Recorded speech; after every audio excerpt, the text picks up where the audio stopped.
Hello guys, എല്ലാ പച്ചക്കറികളെ പോലെ തന്നെ നമ്മുടെ ശരീരത്തിന് വേണ്ട പോഷകങ്ങൾ നിറഞ്ഞ ഒന്നാണ് ചീര. കയ്യിലൊരു പിടി ചീരയും പിടിച്ചുകൊണ്ട് ടി വി കണ്ടുകൊണ്ടിരിക്കുന്ന എൻ്റെ അടുത്തോട്ട് അമ്മ വന്നിട്ടൊരു ചോദ്യം, നിനക്ക് ചീര വേണമെന്ന്. ആദ്യം ഞാൻ വേണ്ടെന്ന് പറഞ്ഞെങ്കിലും പിന്നെയാണ് ചിന്തിച്ചത് എൻ്റെ ഇന്നത്തെ കണ്ടന്റ് അല്ലേ പോണേന്ന്. പിന്നെ ഒന്നും നോക്കിയില്ല, അമ്മയുടെ പുറകെ വിട്ടു. പറമ്പിലെത്തിയപ്പോൾ പൂരം ഒഴിഞ്ഞ പൂരപ്പറമ്പ് പോലെയായിരുന്നു. ഒരില പോലും ഇല്ലാതെ ഫുൾ ചീര പൊട്ടിച്ചിട്ടാണ് അമ്മ എൻ്റെ അടുത്ത് വന്നത്. അതെനിക്ക് ദേഷ്യം വന്നെങ്കിലും പിന്നെ അമ്മ ഒരു ഐഡിയ പ്രയോഗിച്ചു. വൃത്തിയിൽ കാണിക്ക്, എന്തമ്മ അതൊക്കെ കാണുന്നുണ്ട്. വേറെ ചീരല്ലേ കഴിഞ്ഞോ? ചോപ്പ് മതി. കണ്ടില്ല ഗൈസ്, ഇതാണ് അമ്മയുടെ ഐഡിയ. ചീര പിടിച്ചിട്ട് ചീരത്തണ്ടിൻ്റെ അവിടെ വെച്ചിട്ട് കട്ട് ചെയ്യുന്നത് പോലെ അഭിനയിക്കുക. അമ്മ നല്ല തകർത്ത് അഭിനയിച്ചിട്ടുണ്ട് കേട്ടോ. പിന്നെ ഇങ്ങനത്തെ ഒരുമാതിരി ഐഡിയകളൊക്കെ അമ്മമാർക്കല്ലാതെ വേറെ ആർക്ക് കിട്ടാനാ?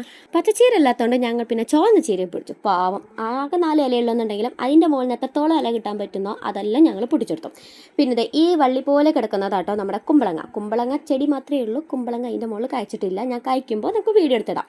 വീട്ടിലെ നാടൻ പച്ചക്കറി പൊട്ടിക്കാന്ന് പറഞ്ഞാൽ എനിക്ക് ഇത്തിരി ആവശ്യം കൂടുതലാണ്. അത് പിന്നെ സ്വന്തം വീട്ടിലത്താണെങ്കിൽ പറയാൻ വേണ്ട, ഇത്തിരി ആവശ്യം കൂടും. സംഭവം പൊട്ടിക്കുന്നത് കാണാൻ നല്ല രസമുണ്ടെങ്കിലും അവിടെ നിന്ന് പൊട്ടിക്കാന്ന് പറഞ്ഞാൽ ഇത്തിരി റിസ്ക് പരിപാടിയായിരുന്നു കേട്ടോ. വേറെ ഒന്നുമല്ല, എത്രത്തോളം കൊതു കടിക്കാൻ പറ്റുമോ അത്രത്തോളം കൊതു എന്നെ അമ്മേനെ കടിച്ചു കൂട്ടിയിട്ടുണ്ട് കേട്ടോ. അങ്ങനെ ചീരയുടെ ഒപ്പം തന്നെ മുറിച്ചു കൊടുക്കുന്ന സാധനം കേട്ടോ ഇതും. കണ്ടു കഴിഞ്ഞാൽ മാങ്ങയെന്ന് തോന്നും, പക്ഷെ ഇത് മാങ്ങയല്ല, വെള്ളരിക്കയാണ്. ഇതും ചീരേൻ്റെ ഒപ്പം തന്നെ അമ്മ മുറിച്ചു കൊടുക്കുന്നത് കേട്ടോ. ഇതും എനിക്ക് ഷൂട്ട് ചെയ്യാൻ പറ്റിയില്ല. അവസാനം ആട് കിടന്നിടത്ത് പൂടിയും കൂടി ഇല്ലാന്ന് പറഞ്ഞ പോലെയായിരുന്നു പറമ്പിലെ അവസ്ഥ. ഇത്രയേ ഉള്ളൂ. ഇഷ്ടപ്പെട്ടാൽ ലൈക്ക് അടിക്കുക, ചാനൽ ഒന്ന് സബ്സ്ക്രൈബ് ചെയ്യുക. Tata, bye bye, see U.